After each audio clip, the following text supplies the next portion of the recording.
Today, up on this hill, I'm counting all the killers.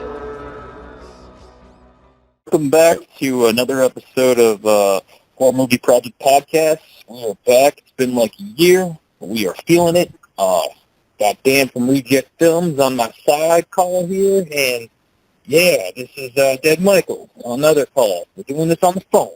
That's what we're doing. Stay tuned. What's up, guys? Welcome back. Yeah, like you said, it's been a really long time, but hopefully we stay back this time and keep bringing you guys content, and y'all keep listening. That's right.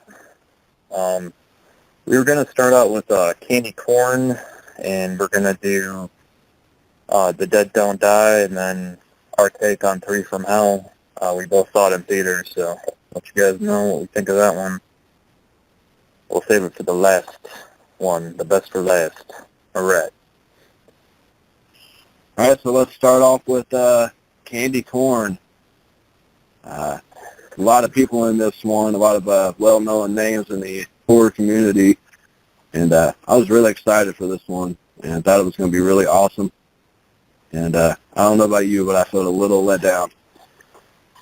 Yeah, it was just kind of, it was a good build-up. In the beginning, it really wasn't too bad. Like, I mean, I don't know, the story was kind of like, like you were kind of feeling it, but you're all amped to see the freak show people, and then after what you got with the freak show people, you were just like, I don't know, like it just didn't feel right. Like the way it was filmed, and not just the way it was filmed, but I just felt like it kind of dragged a lot. Like the story could have been critiqued a lot better with, I don't know, like The story was definitely something we've seen lots of times before, you know, somebody getting bullied and stuff at the beginning and then, you know, seeks revenge pretty much. Yeah. Well, not only that, too, man, like the thing that irritated me was, you get Tony Todd for like 3 minutes in this movie. He wasn't on there that long. Like, he talked to, what's his name, Dr. Death's character. And that Pancho Moeller guy, whatever the fuck his name is. Yeah. He didn't talk to him much. Yeah. I mean, he definitely made that movie. Without his performance, it would have been just terrible. Yeah. I mean, I think he. So at least we got him. Yeah, I mean, I agree. They did a good job. I mean, they both can act, definitely. Tony Todd and that guy. But the thing is like they can't save the movie. That's the problem. Yeah. I mean, I actually like the setting, you know, back in the day setting and everything, and that real Halloween feel to it and everything. I guess, like, with me, too, is it just, I don't know, like, you saw those kids, like, just, that was the main goal, man. Every Halloween they go beat up on the kid because he's obviously, like, mentally handicapped or something, and, you know, the carnival, we're doing spoilers, by the way. I don't think I edited that, but, yeah, we are. Oh, okay, I don't do too many of them, but... Yeah, okay, go ahead and leave this one alone since it's newer. I know a lot of people probably still haven't seen this movie, you know. I mean, to do spoilers on movies that have been out for 30 years, that's one thing, but okay. It's a pretty recent film, so... okay, I won't go too into it then, but yeah, it's just like the concept of, I mean, if you read on IMDb, that's what you see anyway. It's like kids go find something to do for Halloween, you know, like just being a stupid high school. I would say they're probably like right out of high school is what they're trying to play off on, like, because, I mean, they're all living at home still. They're both sneaking into each other's houses. That's what I got the impression of. But obviously they look a lot older. But it really don't matter. Main point is like that's the main goal is to go find that kid at the carnival. They go find them. And that's how this movie starts. Beat him to death. I mean, you give like a basic synopsis. You know, they beat him to death. He's brought back by Dr. Death. And then, you know, Dr. Death sends him on, you know, a rampage to go take care of everybody involved in, you know, taking him out. And then you have Courtney Gaines, who plays the sheriff, you know, from Children of the Corn, most notably. And, man, he looks like shit, though, I'll tell you what. Oh, dude, he does. Yeah, he looks terrible. I saw him at Flashback Weekend in Chicago, and he had his hair shorter there, but yeah, that was, I don't know, like 5-6 years ago, and like from the aging from that time, I don't know what happened to him, man, but he was a lot better at that convention. Maybe it's because he put a lot of makeup. Well, I mean, in the movie they put makeup on, so I don't know. I have no clue what happened I don't know if he really looks like that in years. real life, or if they aged him, or made him look rough, or what. But yeah, something happened.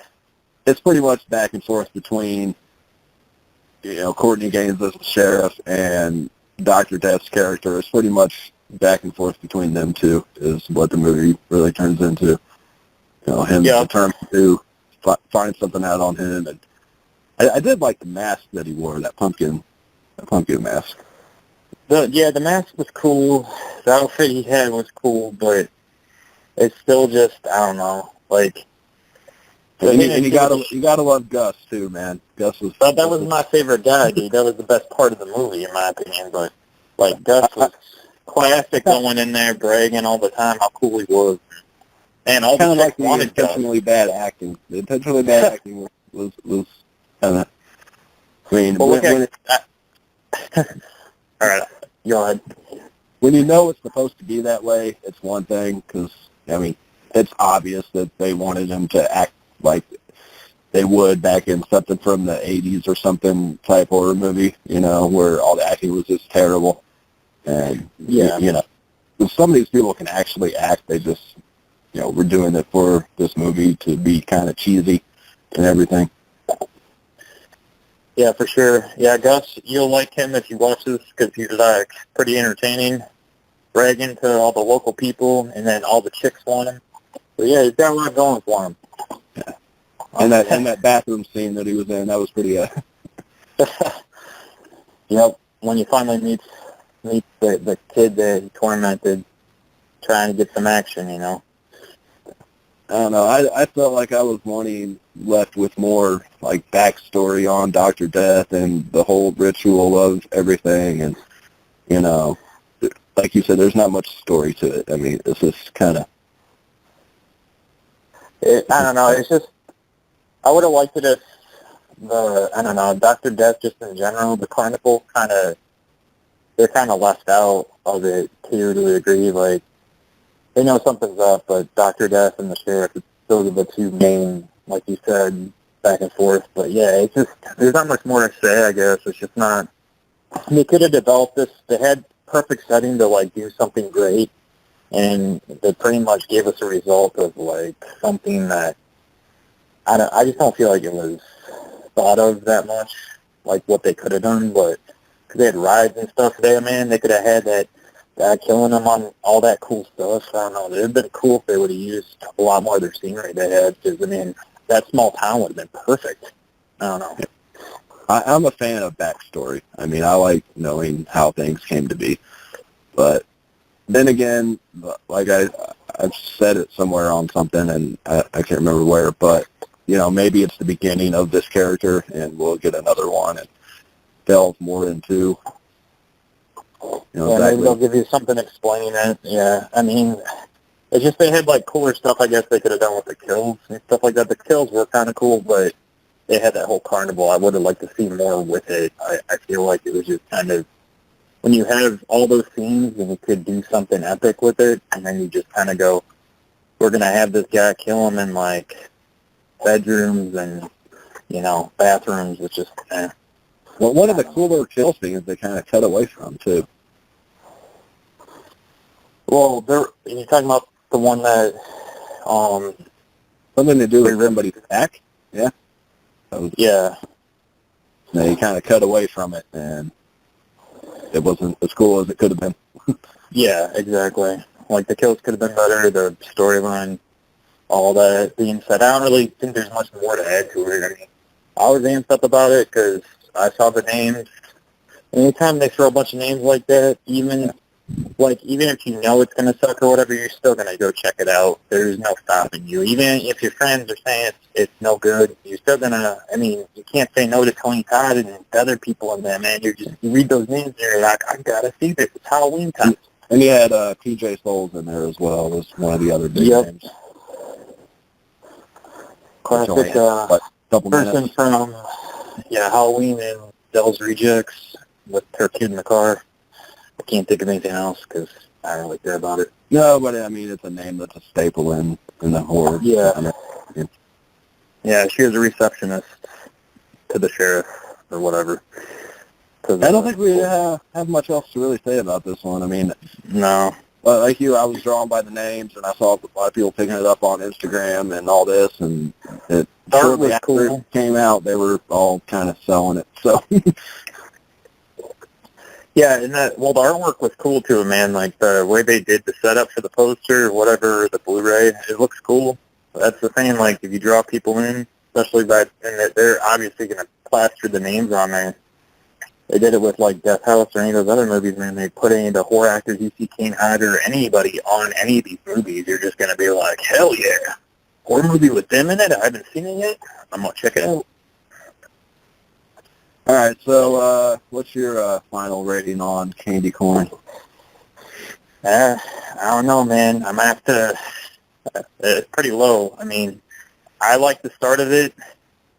So, I mean, like, I'm at, like, halfway. I just kind of lost interest, and I don't know. Just didn't feel right to me. Like, I wish they would have done more with it. So, I don't know, man. I'm gonna go low on this one. I'm gonna go 3 out of 10. I'm pretty low, and I just can't. I'm not watching it again. Yeah. I'm going low. IMDb gives it a 3.8. I don't know about Rotten Tomatoes or any of that, but Rotten Tomatoes don't count. They hate horror movies. I'm not much higher than you. I'm at about a 4.5, maybe. Only because it is a good Halloween time still movie. I mean, overall as a movie, it's not great, but it does have that essence of what a Halloween time movie is, with the scenery and everything, and the way the movie was shot and everything. You know, it definitely just says Halloween time. Yep. There's a lot of scary movies you can watch during Halloween, but... So, anyway, moving on to the next one is The Dead Don't Die. Yep. Bill Murray and Adam Driver. And, I mean, there's tons of people. You got Danny Glover, you got... Yeah, you got a lot of people in this one, too. Yeah, Steve Buscemi, right? And Steve Buscemi in there. Yeah. You got some short appearances from, like, the RZA from Wu-Tang, and who else is in here? The other musician. I don't know. Iggy Pop's in here.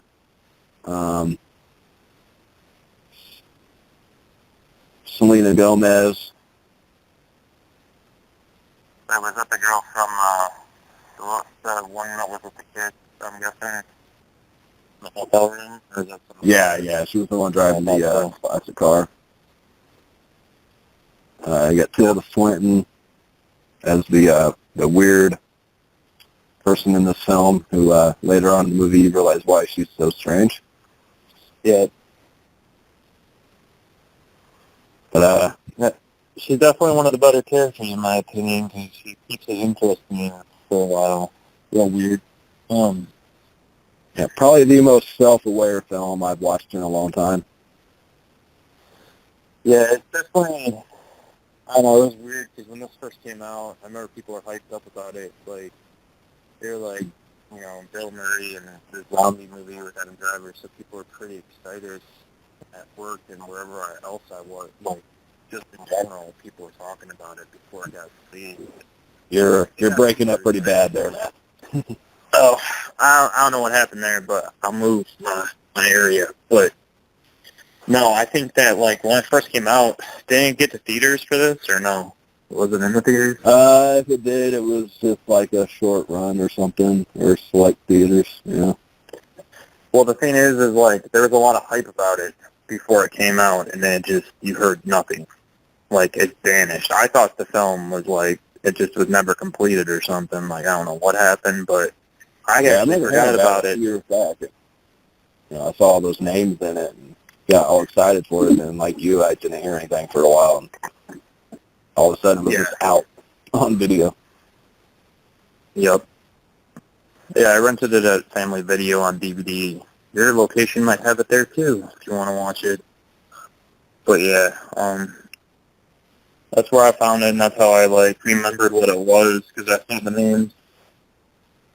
Then I think they're looking around. pretty much only selling the DVDs at most places. I mean, you had to go to like Best Buy and stuff like that to get the Blu-rays. I mean, Walmart. Yeah, I don't even know if they DVDs. had it. It might be like the Haunt situation with the Haunt movie out now. It might be just DVD because I don't think I ever saw Blu-ray for it. I know it's you on. can buy it. It's on Blu-ray. I picked it up on Blu-ray.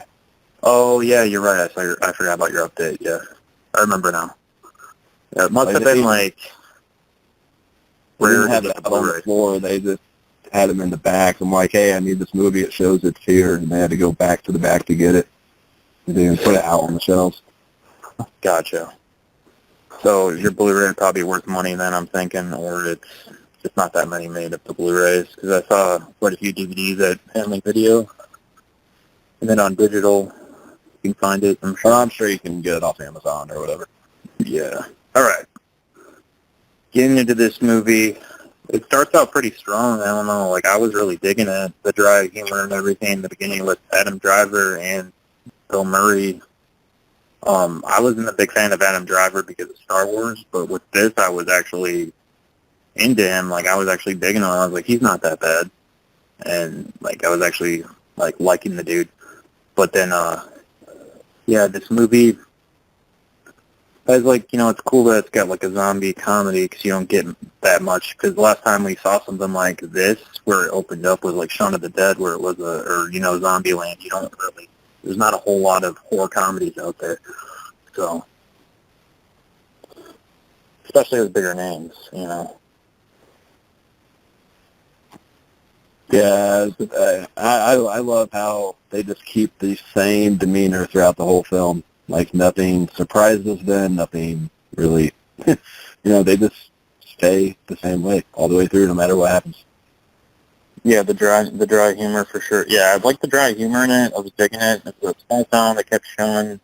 Are we spoiling this one at all, or do you want to hold back on this one? Much. Maybe here and there. Okay. But, definitely a lot of references to things that people were in, or there's references with the company that the RZA works for when he's dropping off packages and things, and They do mention, that there's a script for this movie. They know they're in a movie. But yeah, that's that's not a twist at the very end, but yeah, I know what you're saying. Like, so this whole movie, it's a whole different type of comedy. If you don't like really dry humor, yeah, you're gonna hate it. You will hate it, yeah. But a lot of people didn't like this one because they went in expecting a straight comedy and everything, and it's not your typical comedy. Not at all, no. It's completely, I don't know. Towards the end of the movie, that's when it actually lost me. Towards, the last scene. The end when they're in the cop car and everything. But that's when I started to not care anymore. But, I was following it up to that point, though. Yeah, and that towards the ending, it's like, why not just go the other way? Yeah. Don't understand, but yeah, I mean, overall, I enjoyed it quite a bit, though. I mean, especially when Bill Murray finally throws the CD out of the car. Yeah. But yeah, I got kind of tired of hearing the same song over and over. But yeah, Adam Driver says that a lot, and it's going to end badly. Yeah, the female cop, isn't she in, American Psycho? I think she is, the receptionist of Patrick Bateman. I think she's in there. I don't know. I swear she's in that movie, but it don't matter. I probably should have looked it up, but I didn't. Yeah. So, the female cop and Adam Driver and Bill Murray. Bill Murray and Adam Driver are more the ones you follow around and they investigate the town. They do show a bunch, kind of things of the town by itself, but not for very long. It's those two riding around the town and you're getting it through their eyes kind of thing. And you get their humor the whole time. And then towards the end, you're just kind of is it, I don't know, I just kind of was wondering, I was all built up towards the end of the movie. And then after I saw the one scene with the weird morgue girl, I was just like, I don't even know now. Like, I was digging it to that point, but then, like, 'cause I liked the humor and everything, but then, I don't know. They could have, the ending I feel like they could have done way better, but. And yes, she does play Jean in American Psycho, by the way. Oh, is she? Okay. I thought so. I don't know. I didn't have really, I mean, my only issue was the twist to it with the, what's her name's character? What was with her and stuff, like explaining her more, like towards the Tilda end. Swinton's character, Zelda. Yeah, I didn't think that should have happened, but It made, like, no sense. no, not at all. That's why you were just like, there was no point to that in the movie. But, like, it was cool making her weird and everything. Like, I was cool with her character because, I mean, she was a good killer and everything with zombies, so she was cool, but they just kind of, I don't know why they did that. It made no sense. It just, after they did that, I was like, I don't know. But, yeah, it's far actually where a lot of people got lost that actually, if they did like it, but, I don't know, man. This movie, I mean, I would say definitely rent it. It's better than Candy Corn. Oh, yeah. I mean, yeah, definitely rent this before you buy it if you don't buy everything that comes out like I do. Definitely, if you're limited to, you know, how many movies you buy or you're just picky, you know, you definitely want to rent this one first to see if it's, you know, your kind of movie or not, because like we say, it's not for everyone for sure. I know a lot of people that really love it, but majority tend to not. So. It's hard to say, I mean, and it depends on your humor taste. That's really all it's going to come down to. How much you can stand the type of humor that's in it. Like, there's probably a lot of people that can't. You know, I didn't even know about the movie existing until I actually looked or found out about it. Like, I knew about it, but, I mean, it just kind of dropped off the face of the earth, so I feel like it's kind of an experience. Like, it's a movie that most people, you're going to have to seek it out. You're not going to know it's really there, I feel like. With most people. I mean, I watched it by myself when it came out, and I watched it a few days later with my kids, and I liked it just as much the second time around. So, I mean, it's definitely one I'll keep and watch again at some point. So, second, it definitely has more watchable value if you own it, for sure. And there was a few things I didn't catch the first time as well. A couple. Oh, that you picked up the second time when you watched it again? Yeah. Like, I don't think I caught the self-awareness of, like I said, the RZA thing, you know, the first time. And then the second time I was actually paying more attention, trying to find all the subtle little quips or whatever you want to say about, you know, each person. I mean, they definitely say something personal about each person in this movie, like in real life person. Yeah, for sure. I mean, I don't really got much more on it. It's just, I mean, the zombie outbreak, small town. Yeah, you never find out why there's zombies. You have no idea. Yeah, I mean, they put like a lot of references to how it could have happened or whatever. I mean, there's a lot of humor in there too, so it just kind of just starts up. I mean, it starts on by like two zombies coming in there doing it all. I think they would do like fracking or something like that. That's what the start was. They were saying the start of it was people messing with, you know, the oil and whatnot or something like that, messing up the environment. I don't know. That's what I got out of it. In the beginning, they were saying something about, like, because you know how they kept having that public announcement throughout the movie, like saying, I don't know if it was the water or what it was, but it was something to do with them, you know, getting well, oil. you get that, the way the sky was and stuff, too. Yeah, it was something to do with the environment they kept having. Yeah, because you got the whole Hermit Bob there with the insects at the beginning there. Yeah, he's pretty much your narrator the whole movie. Hermit Bob. This is played by Tom Waits. He definitely has a good voice for it. Yeah, it's, I don't know, that's like from what I got from the zombie outbreak. Don't quote me if I'm wrong, but I'm pretty sure it was like, they had it on the radio, like the media, and then they had I don't know if they're politicians or whatever, but they were just all like, oh, it's cool, don't worry about it, guys. They're trying to, like, calm them down, but obviously something happened. I don't really think they go into detail about it, but... No. I mean, yeah, give me comments, people. Let us know what you think, how it started. 'Cause I don't think they really give you, because that's just something on the radio, so we don't really know. They don't really flat out say this caused the zombie. So you really don't know. But yeah, I think this is about wrapped up for this one too. I mean, just because I don't really want to go into it if you haven't seen it, because it is a newer movie. So, yeah.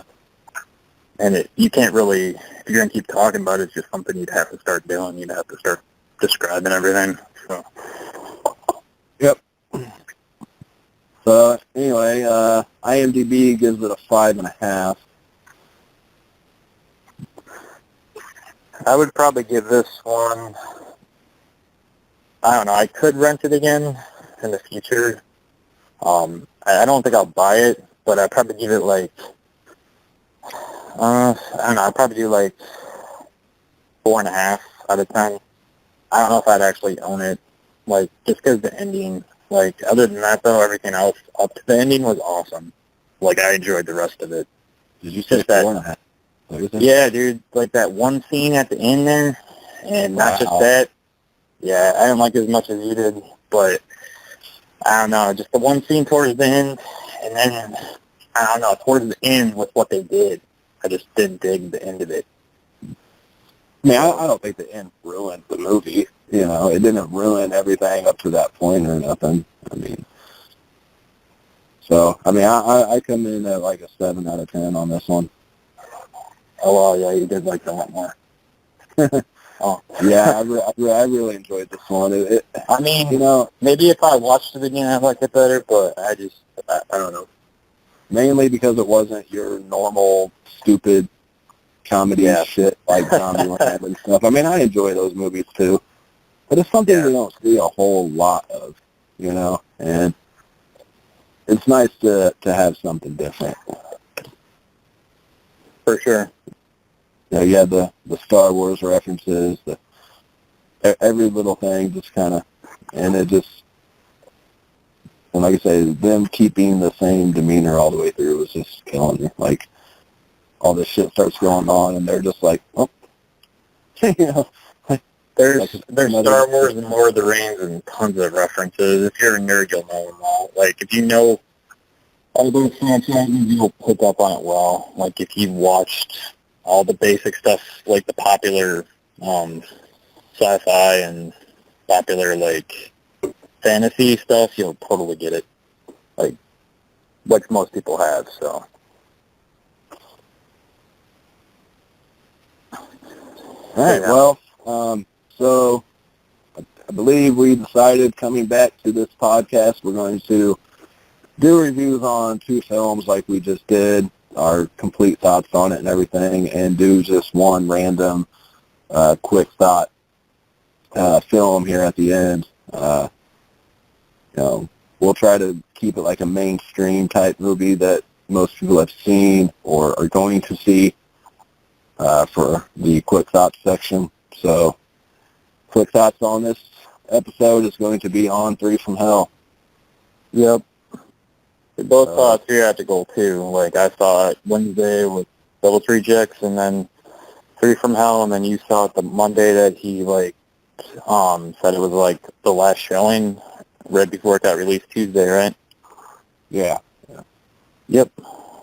And we both actually went that night to go pick it up at Walmart. My Walmart didn't have it. Well, the kids that were working didn't really give a shit, so that's why I didn't pick up mine. I had to come back in the morning and go get it, and they still didn't have it stocked, so then the person there in the morning hooked me up because I was like, I know you got this. You guys got to look in the back. That's where it's at. Like, well, I went there just to get the exclusive. I already had the 4K already came that day in the mail from Amazon, so I had already had the film. Wanted the exclusive. I just wanted the fucking box. This has a display piece. That's all I really wanted. Yeah, you get like a T-shirt, all size large, and then you get. The problem is with the T-shirt in there is it cleanses up your Blu-ray if you get the one-out exclusive box. Like, in the... So you don't get a slip cover with the Blu-ray or any of that either.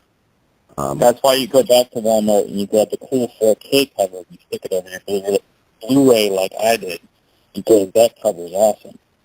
But the standard Blu-ray cover is lame to it, in my opinion, if you want to switch it up.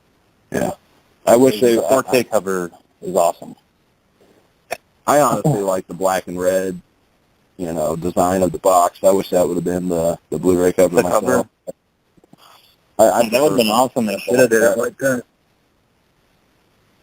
Like, you already made an exclusive box. You might as well give them a cover like that, too. So, yeah, in the box, you just get the T-shirt, the DVD, Blu-ray, and digital. And it's just a Disco Suck shirt that Wolfman wears, or, he wears in the movie for like 2 seconds, and the mugshot, like, a clipping of it. So, yeah, not like an actual... Yeah, the exclusive shirt could have been an actual, like, 3 from Hell shirt or something. Yeah. I was kind of hoping it would be, but... Like I said in my YouTube video, Walmart, of all places, is the only one to do an exclusive. It's kind of... yeah, you're right. It should have been, like, you would have think, like, Target or Best Buy. I would have thought Best Buy for sure would have done something, but... they can't put that satanic panic on a cover, but they can release 3 from Hell on a cover and do their own thing. And Yep. maybe they did that with a lot of other movies, too. I know they did that with, like, when the old Bad Grandpa came out, like, they changed the cover on that and some other shit. I don't know. But yeah, they keep the, satanic symbols on that one movie. That seems to be more traumatic, offending, or whatever than the actual ward. Anyway, what's your overall rating on 3 from Hell? I mean, I guess it wasn't really at first, because when I saw the double feature, I was all excited, like Devil's Rejects. I had played just right before it, so yeah, I was a little bit more super amped at the time, and yeah, I like the beginning of it. I was just kind of like, what is this? But as it started to play out, it started to, like, I guess you were just kind of shocked at first, because I really didn't know what was going to happen with this, because you thought Sid Haig would have been in it more. I feel like that's what got to me at first, because I thought he'd be more in the film than he was. Like, because I think we got him for, like, what, 3-4 minutes? Yeah, I already knew he was only in one scene before I saw it. Oh, gotcha. And it's not going to be as good as you wanted it to be, because once again, it wasn't the film Rob Zombie wanted to make. Yeah, he wanted Sid Haig for the part of the Wolfman guy, but most of Richard Brake's character was written for Sid, so he had to completely rewrite most of that. And, just like House of Thousand Corpses, he didn't have the budget to make the movie he wanted to make, and this, he didn't have the person he wanted for the movie. So the only movie in that trilogy was Devil's Rejects that he got to make the way he wanted, and that's why it is the best film of the 3. In my opinion, too, though, if you do like Devil's Rejects, you'll like this movie. Like, there's a lot of people, I feel like a lot of people, when this came out, they were just expecting another Devil's Rejects, so they were they had really high hopes. And I was just happy to see them back on the big screen, going to see it at the theater and everything, and seeing those characters back, was enough for me just to experience that, But I feel like Otis wasn't utilized hardly enough, like he was in Rejects. I think he's probably the strongest character anyways, since Rejects. Yeah, he's definitely the more favorable, like, he'd be the one that you'd like the most. Well, him and Sid going back and forth, or Captain Spaulding's character going back and forth through, like, Rejects and stuff, like, I like that. And you really don't have that, so Richard Brake does a pretty damn good job, I think, for filling in, because they go back and forth a little bit. And then, I think Otis is definitely the one you love to hate the most. Like, you know, you hate the shit that he does, but like you can't help but like him at the same time. You just, I don't know. For sure, I agree. He's a cool addition, for sure. Like, because I mean, he was like the coolest part of 31, man. So after I saw he was in this, I was still kind of amped, like that he was the pick for the third character. But like you, I mean, it's 20, 30 minutes into the movie before I really started feeling it. You know, I mean, the shit with Sherry's character at the beginning, her insanity and all that stuff, her weirdness was just getting on my fucking nerves. And oh, gotcha. It didn't feel like the kind of movie that I went to see. Yeah, I mean, I actually liked. It was weird. I actually liked Baby's character in this. Like, not so much in the beginning, but towards when she grabbed like the bow and arrow and all that. Like, I actually was digging how she was, just because she was so insane. Like, she's definitely like amped up. Like, she's like Baby on cocaine in this movie, man. Like, she's a lot more, like, I guess her character's like way more insane than any of the other two. Like, she's way more content in the other two films. Even they say something about she's crazy, you know, like at one point in the film, like, wow, you know, she's really lost her shit. Like, yeah, that's what, Otis says that right off the bat. He's like, you don't know her like I do. Yep. I don't know. I like her roles better than the other two, where she's just kind of like a, you know, ditzy, whatever, you know, fucking just weird. Just going along with everything they're doing. I'm in the minority on this one. I don't really care for her in this one as much. I just gotcha. I mean, she got better as the movie went. She didn't annoy me as much, but you know, especially once they get down to Mexico and everything. Yep. None of that shit was real, is what was amazing. None of the arrows even existed. It was all CGI. Yeah, I did see that too. Like, that did hurt it a bit too, was the fact that there wasn't like practical effects in it. Like, I can't believe how much he used CGI in this film. Like, everything was CGI. Yeah, a lot of it was, for sure. It doesn't seem like something he would do in a film, being such a lover of old horror films and things, you know. I thought he would do as practical as possible, but yep. I don't know. I guess didn't have the money to do it that way, and CGI is so cheap now that it's just easier to do. I think too, probably it was rushed. I don't know if he was trying to get it out before Sid, you know, because obviously he passed away like right as the time. I don't know if it felt kind of rushed, but at the same time it was actually, I don't know, I like the movie still, but it feels like there was like a time, you know, limit probably is my guess. I don't know. Because I was wondering about that too. How come he wasn't going all out? I think he was, like you said, trying to get it completed in time for at least Sid to be able to see the film before he passed away. That's my guess. Yeah, that's all I can think of. Cause he knew he didn't have long. I mean, yeah, if you saw like Sid in the movie too, you know that guy is not like. Because I remember seeing him at the horror conventions. Like, I think he even made a comment to me about that. Like, he was up in his room like one time. Like, he left the area and he like left for some time, like at a horror convention. I don't know. That was a while back though, but back then I was kind of worried about him. So yeah, I don't know. Yeah, once he lost all that weight, man, you knew something was up and he wasn't gonna be around much longer. But yeah, let's go ahead and wrap this up since we're just doing quick thoughts on it. We're gonna all right. No, I gotcha. What's your overall rating? I would say, like, since, I mean, Reject, that's, like, one of my favorite films, and Corpses is, like, definitely second. This is obviously, like, the weaker one of all the other two, and, I mean, I would say probably, like, if I had to give it a rating, I mean, I own it, so I'd probably give it, like, a 7 out of 10. I mean, I liked it a lot, but I wasn't in love with it, though. Like, it's a movie you put in just to, like, I mean, there's just a few things that hurt it, and I know it's not really intentional, but at the same time, like, you got to give it what it is to a degree. Like, it's not one of my top-rated ones, but, like, I liked it. Yeah. It's a good movie. It's not, like, amazing, but it's good. Yeah, it's definitely the one out of all three that's more of just a action film than a horror film. Yeah.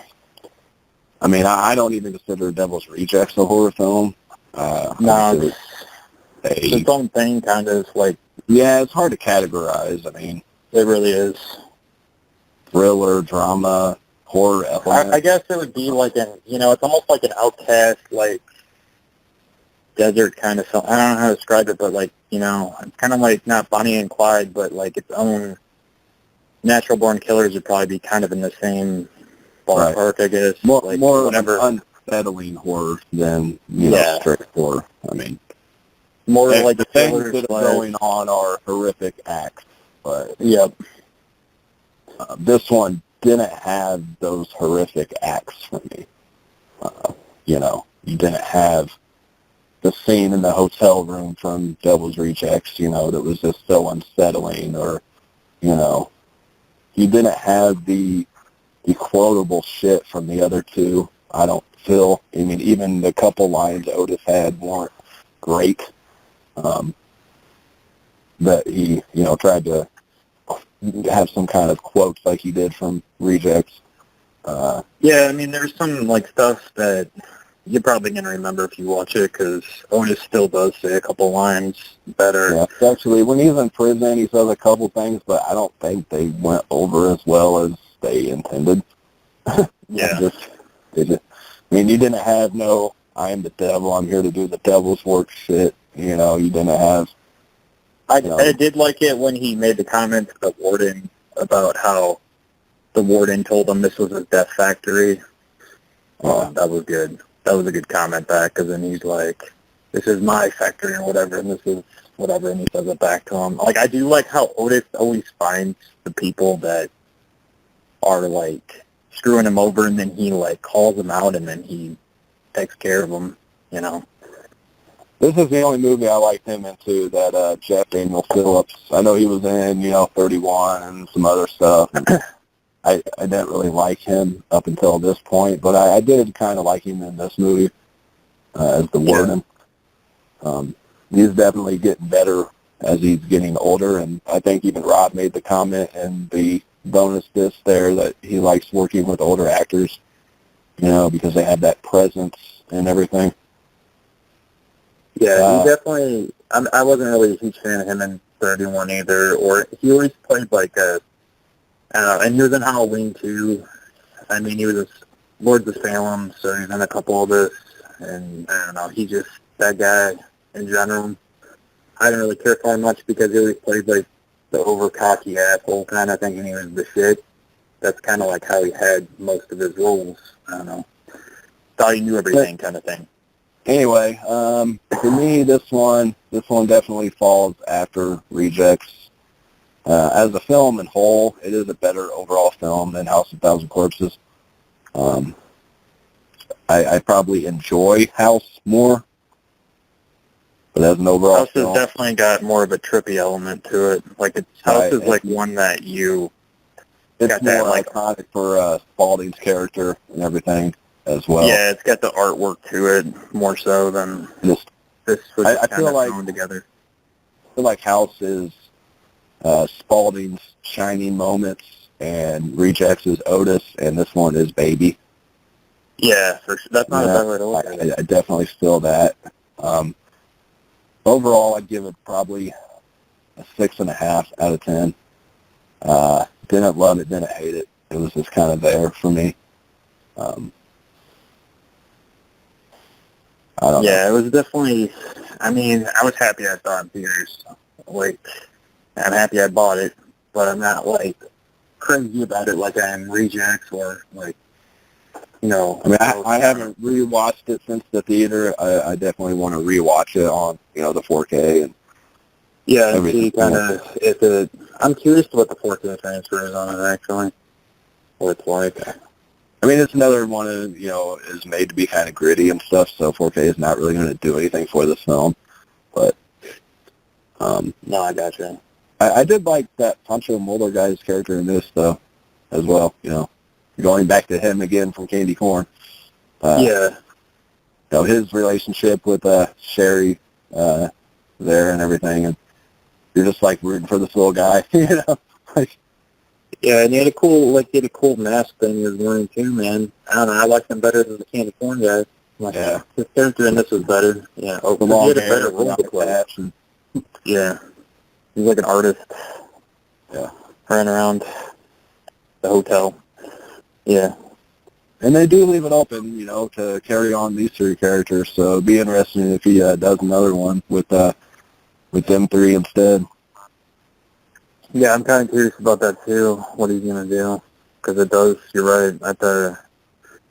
You have no clue if there's gonna continue this universe or if there's, what's happening next. I always wanted them to go back to, having younger versions of these characters and showing how they got to be all fucked up like they are. Have a prequel right before House. That'd be cool. Yeah. I'd love to see an origin story on the whole family and everything, kind of like they did with the Texas Chainsaws and stuff. Yeah.